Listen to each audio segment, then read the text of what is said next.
Welcome along to 101 Part-Time Jobs. Every single one of our episodes is available ad-free at our Patreon, patreon.com/101 Part-Time Jobs. I know that there are all these messages trying to sell you things that you may or may not want.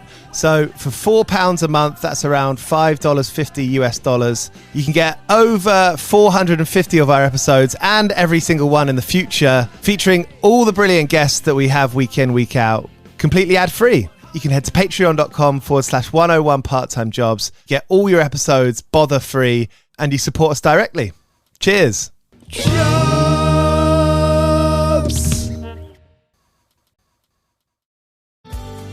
Getting ready to step into your career era? Set yourself apart with Adobe Creative Cloud Pro for students. Hone your skills with apps like Photoshop, Illustrator, Premiere Pro, and more, powered with the latest in creative AI. Students save over 55%, so you can build a portfolio you're proud of. Launch your future with Adobe Creative Cloud Pro for students. Visit adobe.com/students to learn more.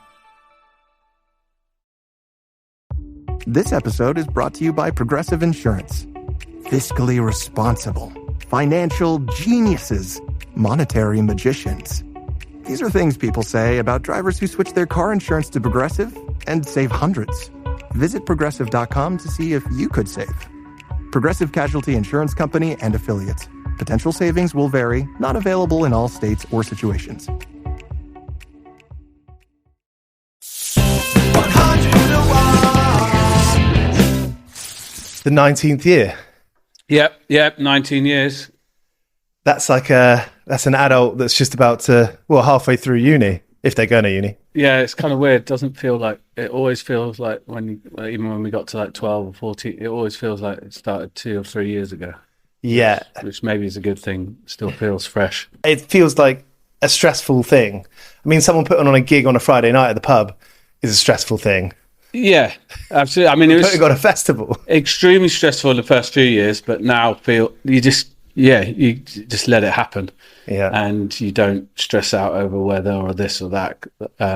But it's a lot less stressful, but definitely for the first 5 or 6 years. And then again, around lockdown, it got more stressful, I'd say. People know that story of the first few years about how you went to an All Tomorrow's parties and were like, I want to do this, however I'm going to do this. You're ringing up porta cabins, toilets, fences, security, and like finding out exactly how much it would cost. And then you borrowed money off many different people, sold the house. Just trying to wing it and trying to do it on my own. Luckily, I got some sort of more professional people involved. Yeah. At the last minute within the first year, but only 2 months before the festival. Otherwise, it would have been a disaster because I was just trying to just make it happen and learn as I went. Are you that kind of person that we were talking just before downstairs and you were like, I went through a period of my life where I got really into playing pool. You just got obsessed with it. Are you, I'm not in the business of boxing anyone in, but are you someone who gets captured by an idea and you get obsessed about it? Yeah, definitely. I get very into things for sure. I remember when I get into cycling, it's just non-stop. I have to take it as far as I can. And then think, oh shit, well, next lifetime I'll be a cyclist then. So I can race in the Tour or something. But I just go, I do. I like, when I get into something that I love, I go for it passionately. And before the festival, you were working as, you're a builder. You're using your hands. Painter, decorator. But I had a few people working for me. I guess I've always been kind of entrepreneurial and been trying to, I never really wanted to just work for someone. So don't want to make someone else money. Yeah, it wasn't that. It's just I'm just really shit at taking orders or being just working for anyone. I just couldn't. I tried once. I worked in a factory and it lasted I made it last about 5 weeks. So I wanted to save up money to go to all the summer festivals, and then that was the only job I've ever had. And ever since then, I knew that I just don't. Yeah, I just don't work. I just don't work with authority at all. Yeah, I'm with you. And I think if you've got something to save up for, it makes sense. You're doing it for you. But if you've got nothing else to save up for, and I think, this is a whole nother conversation, but for people under 50 now, there is the argument, why are you working for someone for a job you hate if you can't afford to get a house anyway? Yeah, no, absolutely. I have a lot of friends who work for companies and stuff like that, and a lot of them are getting to, I guess they're about my age and they're thinking, shit, what am I doing all this for? And they're always like, I could go off and make loads of money in wherever, Dubai or something. And I'm like, I said, just follow your passion at least. And that's what I've always done, because I'd be miserable otherwise. Yeah. What got you into the kind of music that you are into?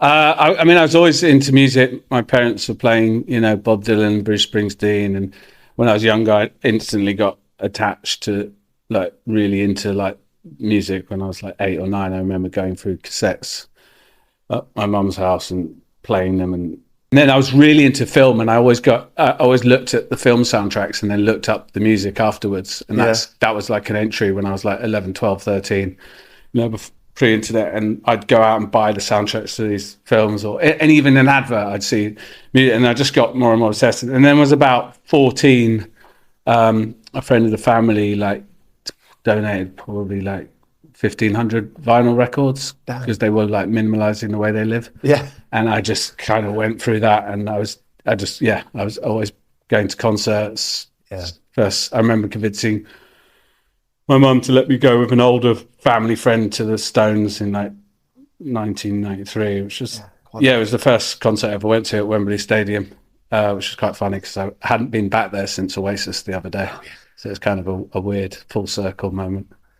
When you saw Oasis this time, and I was going to ask you a little bit later, but maybe now talking about Oasis, like Ticketmaster, Live Nation, you got these beasts that have like, I mean, those two companies, I mean, probably Live Nation by itself, and it's not even a diss. Yeah. But it's just the way it is. Like, people at Live Nation working there know this. There is a monopoly. They have it. Of course, that's going to have an impact on alternative culture, because those alternative bands, obviously not Oasis, but even like the sort of 1,000 Cat punk bands have to work with Live Nation to make the infrastructure make sense.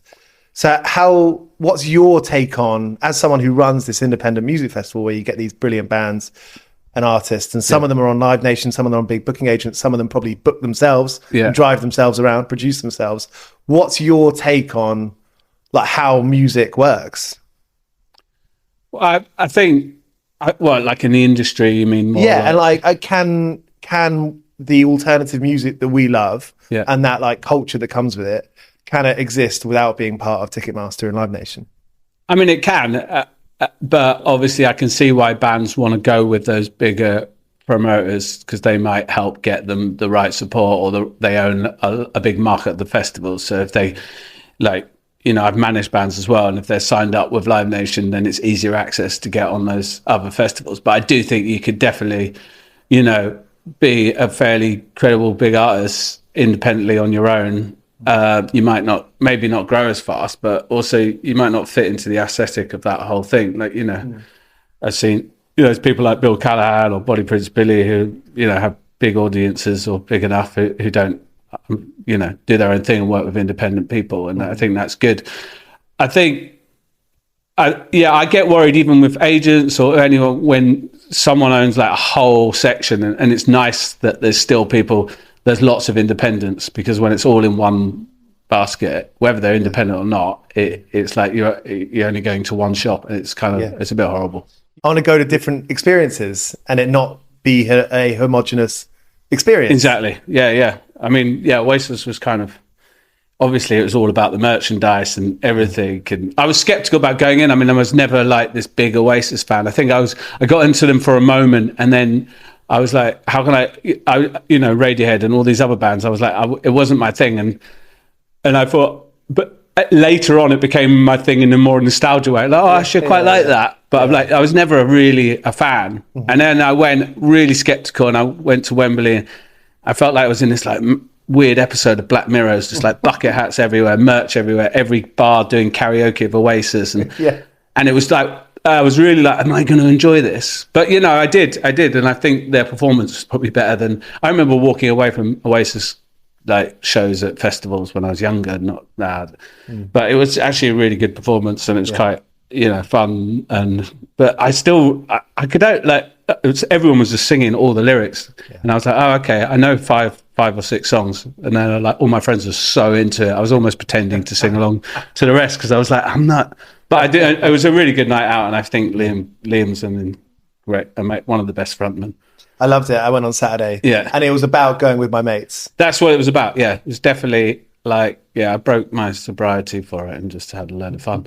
And there was less knobheads than I thought. Oh, yeah, absolutely. That's what everyone was wondering. It was everyone's just got tame, isn't it? Everyone's fine. And like, there's a bit of space around you. And what you say about karaoke, we like, you go into it and all the pubs are literally blasting Oasis.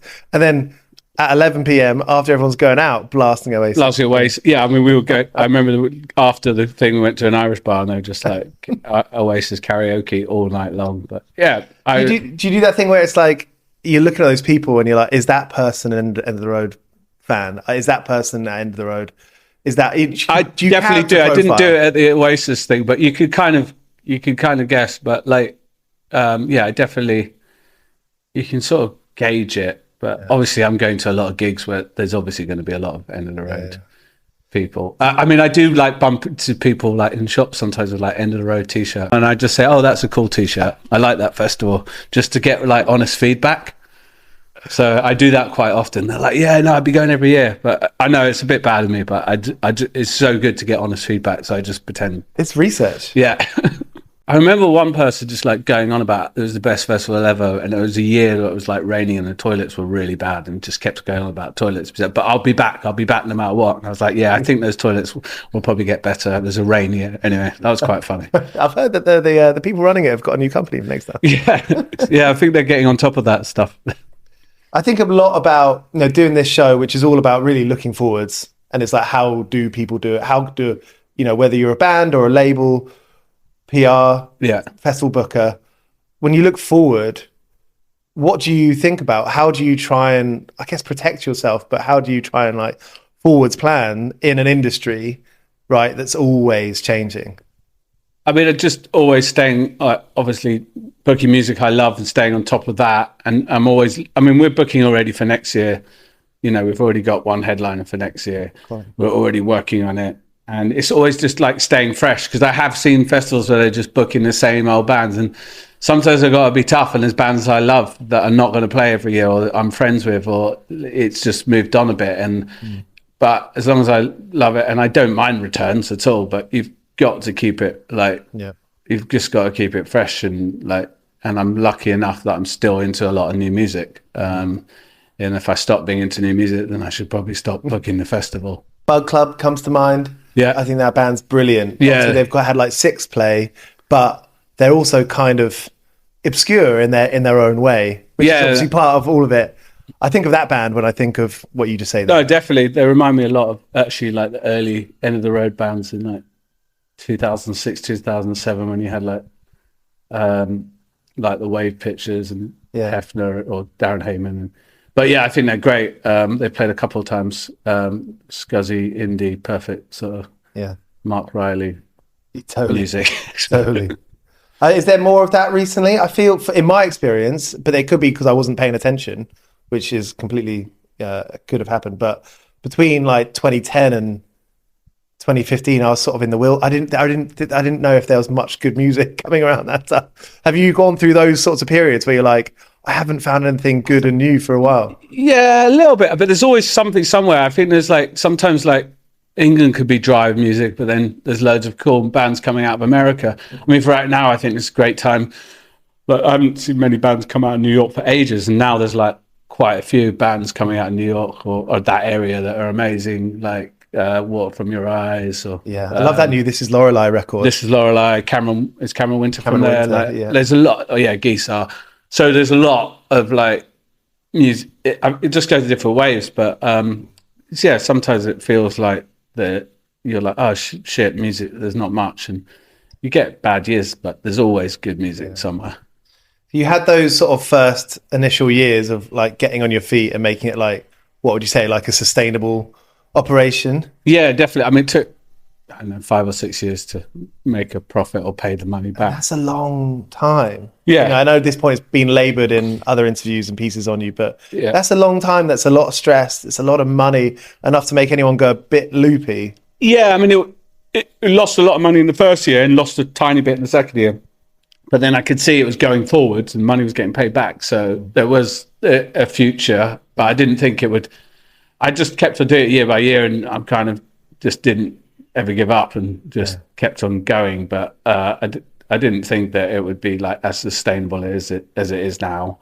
I just did it because I loved it. But and now it's your thing. This is your it's my full-time thing. I ran the decorating company alongside of it for the first 8 years to kind of support it still. But no, I don't. This is it really. I find it interesting with Glastonbury that just happened a few weeks ago, obviously, how like the Evers family, it's so transparent, kind of how much money they make. And like they've talked about it, and they've talked about how they do their accountancy and everything. We do live in a more sort of transparent world, don't we? We sort of know these things as audiences. Yeah, I mean, they give a lot to charity as well, don't they? I don't. Yeah, I mean, I've only even looked at what they make, but I'm sure it's pretty good.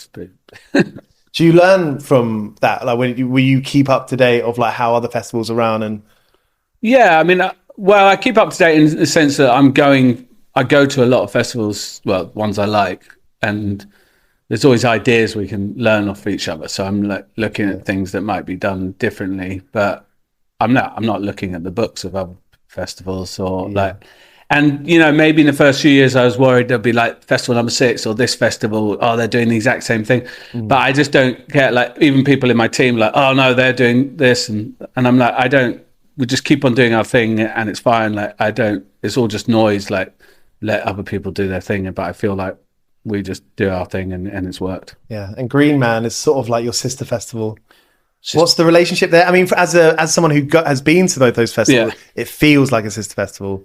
It's probably obviously it's the most similar festival to us in the UK. I love it. I love it. We're good friends. The booker Ben Coleman, and but there's an understanding. Like we still have different music tastes, but I think you'd have to be deep into music to notice the subtleties of that. But we always try and not have too much crossover within the same year. Will you speak to each other? Yeah, before announcements. Yeah, I mean, we had coffee last week. See him quite often. Like, we're mates. So yeah, but it's a friendly rivalry, but it's like we're not going to chase the same headliners. Like it might happen occasionally, but it's all good. I feel like the kind of music that like we're fans of, it's whereas like Reading and Leeds and other big festivals, like they will have the same headliners over and over. Yeah. Like Download will always sort of have one of the sort of big 3 or 4 metal bands. It maybe makes your job a little bit more exciting that there are always sort of new headliners and kind of I think moments in definitely. I think with us and with Green Man End of the Road, like we can make headliners of tomorrow, and that's what's more exciting is like, that person's never headlined, that'll be interesting. And that's like way more exciting than going through the mill of the same ones, because when you're at that size, there's not many who hit that size. I mean, a long time, I'd never thought there'd be another guitar band until like it would be really big, until like Fontaines have done it. But like to that level, I thought that. So they've got this same pull, whereas we're in that sort of level below where there's always amazing songwriters around. They talk about there's not enough female headliners, but there is, because no one's giving them a platform to do it. But also it starts at the bottom up. Like that's we have a really good split, and then you end up like Sharon Van Etten's probably never headlined a festival in the UK as far as I'm aware of. But it'll be interesting to see how it works. And the sort of various bits you do around the festival that aren't necessarily maybe to do with music. You have like family stalls come in, you have vintage shops, you have experiences. Yeah, I want to make it like a village or a high street that I want to go to. But also like a lot of it started with friends from school or friends who are into music who like we do all the art decorations in the forest, and I get very involved in that. And like it's all those like fun interactive things. We've got a really cool games area, this sort of midnight karaoke, a boat in the forest in a tree, and and then also like there's a film element, and like this year we've got Andrea Arnold doing a screen Q&A, and we get film directors, because I'm obsessed with film as well. Not that many people go and see loads of films at music festivals, so I don't blame them, but it's a hard sell. Yeah, it's everything I like from my front room to a field. Do you ever get worried that it's just your taste? No, not really, because otherwise, if it doesn't work, then I shouldn't be doing it. Like, I just have to go with that because, and hopefully it will translate. And like, I thought at first, oh God, there's 2,000 people coming up. My music taste is probably so obscure, but it wasn't that obscure. It's just, we hadn't built ourselves, and it's good. We all think our music tastes are obscure. Yeah, exactly. Not actually, we're fucking middle There's of loads the road. of yeah, exactly.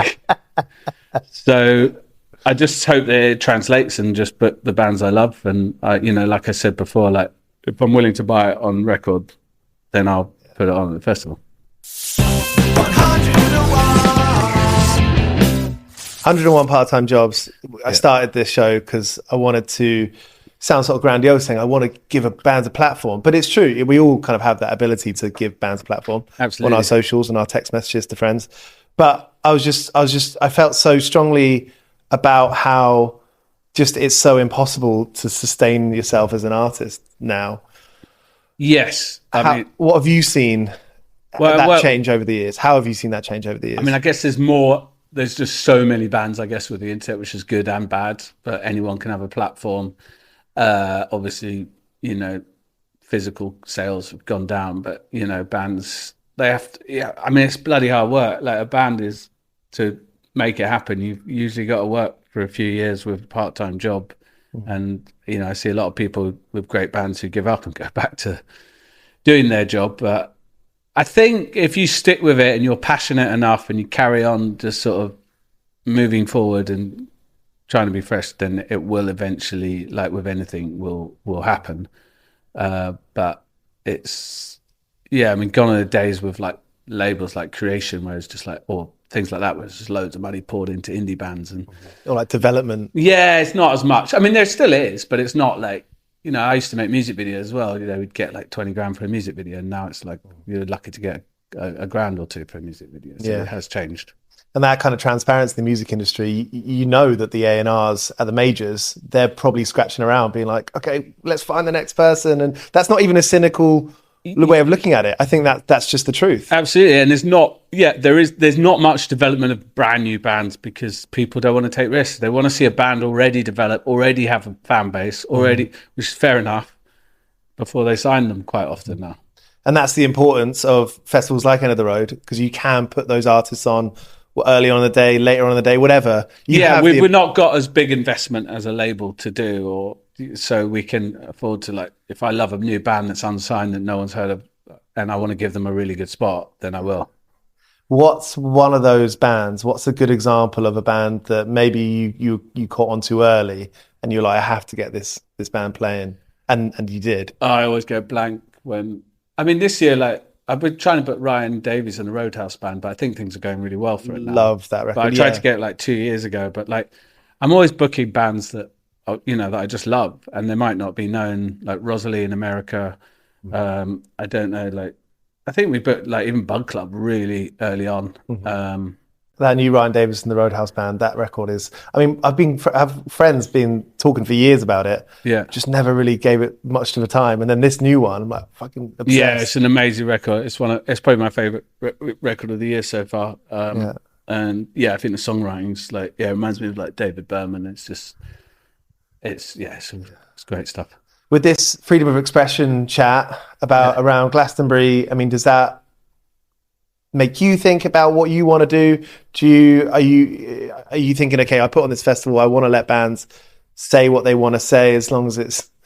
I don't get involved. Like, bands can say whatever they want to say, and I will not, I'm not going to filter and stop. But I'm not I'm not here to promote my agenda politically or anything like that. But I feel like it can be said through the music and the platform, and I love that, and I don't think there should be any, preventive methods of stopping or any of that stuff. Unless it's like pure hate speech. So I think like Mannix, and going back and sort of getting into Mannix when I was like 10, I didn't really understand the lyrics, but now I look back, I'm like, oh wow, that's pretty radical. Yeah, a lot of people don't realise. They're like, oh, they're not saying much politically. I'm like, well, Neil Young's like, it's all in the lyrics. Yeah. He might not go on stage with a flag or say things like that, but it's definitely there. It's always been there. And I think it's important. Like, that's what makes music. What's changed over the last sort of 5, probably 10 years? What are the recent like challenges? What are the things that you're thinking about? Because I imagine it's not just a linear path of booking bands, making the festival happen. I imagine there are moments where you're terrified, moments of elation. Yeah. What are some of those? Well, I guess since the lockdown thing, like costs have like gone up, and a lot of people were trying to claw back money they lost. So like, the music industry in a way was like all of a sudden charging double for bands and trying to, make up for that lost time and lost money, and that affected us. And agents would ask for a little bit, yeah. I mean, and it's understandable. Some bands were in the red, and then like fuel went up and contractors went up, and yeah, we did have to put our prices up, but I tried to do it not too much, but to adjust for the natural inflation that occurred after that. When you speak to someone who's never been to End of the Road, how do you tell them about it? How do I explain it? Like, it's a music festival full of like surprises. I explain the music. It's like, it's very, you're going to bump into the same people. You're going to make lots of friends. It's small and intimate. It's the equivalent of going to a really cool small intimate show over a big stadium show, and I explain that a lot of people who come to like End of the Road or even Greenman, I know loads of people who go to these festivals and then they never want to go back to any of the other ones. They just want to go to that kind of festival, so that's good for us. And what do you I mean, maybe you said it just then, but what do you think it is? What do you think that feeling, that energy is?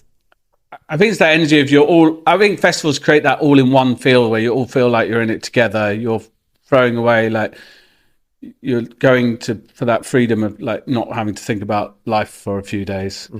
And you're all there, like-minded taste, and I think that creates a certain buzz. But also, it's that feel. I think at the end of the road, you have that feeling, or other small festivals as well, where you feel looked after as well. You're not like herded like cattle. And I deliberately wanted that. I always felt like that at some of the big festivals I used to go to when I was younger, like Reading or Leeds, where you just like treated like you're in airport security would go through. I never wanted that, and I've always done my best to like brief security and create that, just a friendly sort of good atmosphere. And it's not on your screen, it's not AI. Yeah, exactly. I mean, if I had it my way, I'd do like when I went to see Bob Dylan at the Albert Hall recently, everyone had to put their phone in those lockable wallets. I would love to do that at the festival. No one had a phone. That would be amazing. Like, that would be like my dream, because I think that would really like set you apart. But I don't know if that's possible or not, or if anyone would go with it. It's funny now that I will recognise when there's not that many phones at a gig. You're like, oh, this is nice. Yeah, definitely. You recognise now when there's less phones. Yeah, no, I would prefer no phones. It would be just so cool. I mean, that's what I love about In the Road, is that the reception's really shit. So that's good. And I haven't done too much to improve that situation, which I could do if I invested a bit more money in a that's really satellite funny. Or something. Probably just go back to what I mentioned a bit earlier, but I just remembered that, sometimes on Instagram you'll see the pie chart of the booking agents, and it's always like a quarter of like ATC and a quarter of this, quarter of that. Yeah. Do you have any obligations to booking agents? Is it all individually bands booked? No, I don't have. I mean, obviously, if you really get on with an agent, you're going to, and if you trust their taste, you're going to listen to them more than you might others. But I like to discover bands of my own. I will only book bands I love, but it doesn't matter what agent it's with, really. Yeah, it's about the music. It's definitely, it's about the music. And that'll be the first thing. I annoy a lot of people because I won't book a lot of bands that, I might book an amazing band with that agent, but it doesn't mean I like the other bands. So yeah. Feels like you've got a good simplistic almost attitude towards it. This is what it should be, so this is what it's going to be. Yeah, it's got music that I love, and I'm always listening to lots of people, in the office or family, or my daughter works in rough trade, or I've always got my ears to the ground. So I'm not like one of these people like, I have to discover it. Like I love getting still, playlists off other people and finding new music. That's how I find new music. But you know, like it is simplistic. Like if I'm willing to buy it, spend the money on vinyl and want to own it as a record, then it'll play the festival. And that's like how it was. And before that, it was, I had to see every band live, but it's just not possible now. Last couple of weeks going up to the festival. Yeah. Is it calm? Yeah, it's really calm. It's like my favorite time of year because it's the build up. And when I'm on site in a week and a half or so, it's like that feeling starting with a completely empty field and just watching this small village build up. And that's like my most exciting time of the year. Yeah. And then the week after it finishes, do you have a bath and think about who's going to play next year? I usually go away, but it's like, it's a big, you feel high as hell, but it's also a bit of a come down. But that's why I try and just go away somewhere really nice. And I'm already thinking about the next year and getting excited about that as soon as the other one ends. Where will you want to be in 5 years? What could you imagine the festival being in 5 years? Or is there a particular, could be an artist, could be like a feeling, could be, I don't know, an amount of people, maybe? I want to buy out every festival and make them... No. I mean, you know, there's still like bands that I want that I'd love to have play the festival, and that still excites me, you know. Like, obviously, I'd love to get someone like Nick Cave or playing the festival one day. I can see that happening. Yeah, I'd probably be more like a solo show. But yeah, definitely. Maybe him and Warren? Yeah, that would be amazing. Warren's come a few times to play at 33. So have you recognised people there? Maybe people who you didn't know had got a ticket. You're like, wait, you are in that band that I... Yeah, not bands really, but there's been random people who've like turned up over the years. Like, I don't know. Well, I saw Guy Ritchie was there one year, and then like he brought, I think it was Robert Downey Jr. came. Okay. Like you get people who just come and then you don't know. Yeah. You tempted to Well, sometimes I get a call. It's like, oh, can you get James Norton in? And I'm like, yeah, I guess so. But he's still going to have to buy a ticket. Cheers for watching. This is 101 Part-Time Jobs. You can find us on Apple, Spotify, and all podcast apps. We've done interviews with Aurora, Kneecap, Idols, Lauren Maybury of Churches, and loads more. So tap into 101 Part-Time Jobs on Spotify, Apple, and all podcast apps.